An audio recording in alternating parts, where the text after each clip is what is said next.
Hello and welcome to Business Incorporated, coming to you from Channels Television, broadcasting from Lagos. I am Bolaji Akinwale.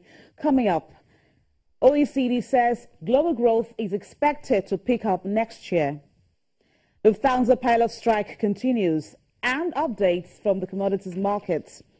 Let's begin with the story on the global growth, which is expected to pick up next year, according to the OECD Secretary General, Angel Gurria.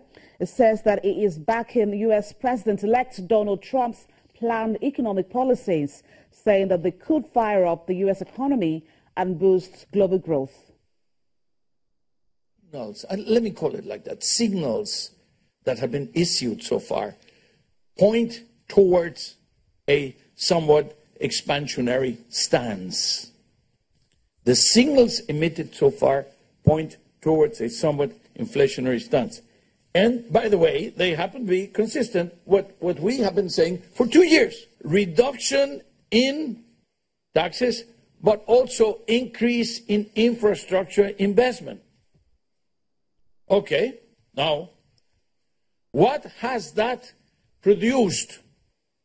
Today, in the markets, there is an expectation that if this mix is actually practiced, if it happens, if it becomes real, there will be an increase in economic activity, and already the bonds, especially the medium to long-term bonds, are dropping in value and the yields are increasing. The message of this economic outlook is that if policymakers can avoid the pitfalls of protectionism and seize the opportunity for collective fiscal action offered by still very low interest rates, combined with high priority structural reforms, then the global economy can at last escape from the low growth trap.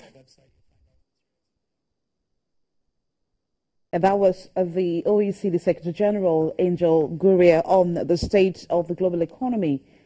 Now, Lufthansa's pilots union announced short-haul strikes for Tuesday and long-haul and short-haul strikes on Wednesday after talks with the airline collapsed again. Pilots Union Vereinigung Cockpit has announced further strikes at Lufthansa for Tuesday and Wednesday after fresh talks at the end of a 4-day walkout failed to settle their long-running pay dispute. The latest round of strikes will affect short-haul flights on Tuesday, November the 29th, and short and long-haul flights out of Germany on Wednesday, November the 30th. Last week, Lufthansa had to cancel nearly 2,800 flights during a 4-day strike from Wednesday that affected more than 350,000 passengers. The 14th walkout in a dispute that since early 2014 has cost the carrier hundreds of millions of euros. Lufthansa has offered to increase the pilots' pay by 4.4% in 2 installments and make a one-off payment worth 1.8 months' pay. The union wants an average annual pay rise of 3.7% for 5,400 pilots over a 5-year period backdated to 2012. Strikes by the pilots cost Lufthansa €222 million in 2014, according to the IW Cologne Institute for Economic Research, while in 2015, walkouts by pilots and cabin crew members cost the airline €231 million. Lufthansa said it had taken another €20 million hit in the first 2 days of last week's strike.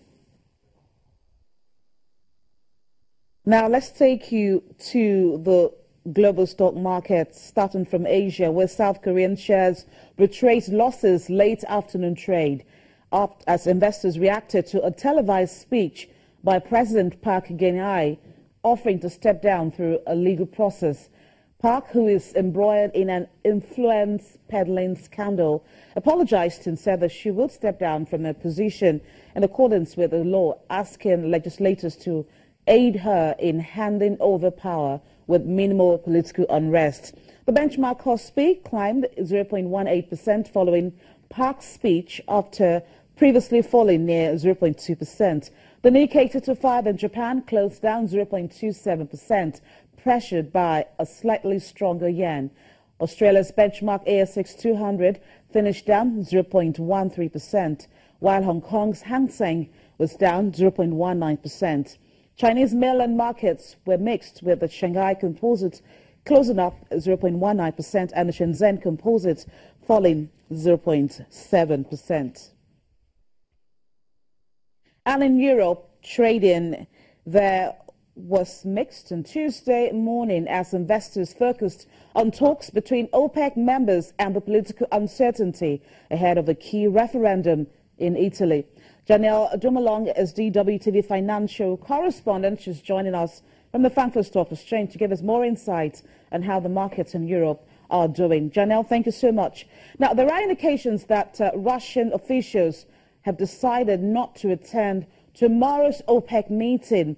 Already, shares of oil and gas firms fell 0.9%. Could this be a threat to achieving the planned output cuts?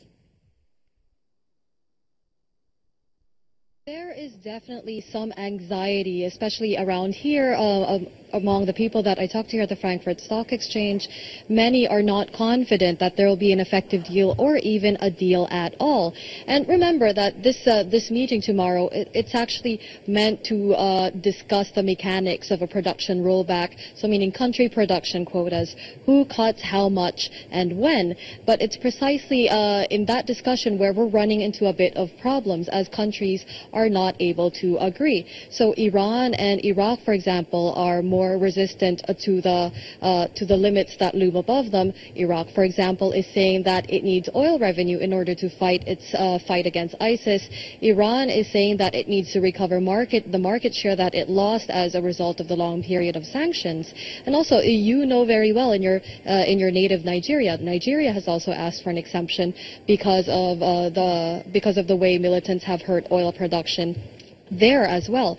And so you can see that many countries have many of their own political considerations, although across the board they can see the rationale for